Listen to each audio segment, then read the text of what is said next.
tụ con á. Sao có cái tụ cái gì nó Phải còn tụ cái gì nhỏ nó đấy. số à cũng mà giờ có chốt là đi Chú có kể tên luôn. giờ ấy mà anh cho mà hàng cây đi kìa. Thì có nhiều đồ cao luôn là cao nhau á.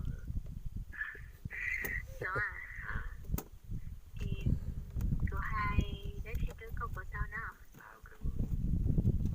Số à em sẽ kể số chị cũng mới kết hợp đôi xe chị à một con đồ của kế số. Đây lúc tôi chơi mặt sư luôn á. Sư số chấp lên đi hồ ta có sư số đó. Sư số rồi chẳng nó có sự khen á. Sư số chị ở chị Ulin đã xế mồ. Lên đây giờ ơi chào á. Xin bố xế mồ. Sư số rồi quật bãi đi.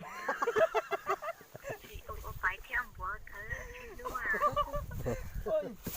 Sư số gì sư số khó có lẹo à. Còn nó mà nó sẽ sao tất cả.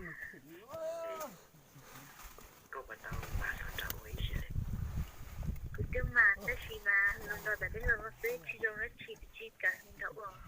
Bây giờ chỉ cả là Kể tới khi mà chọn đã máy ít chỗ lừa sẽ chỉ nhận đã ôn đầu luôn.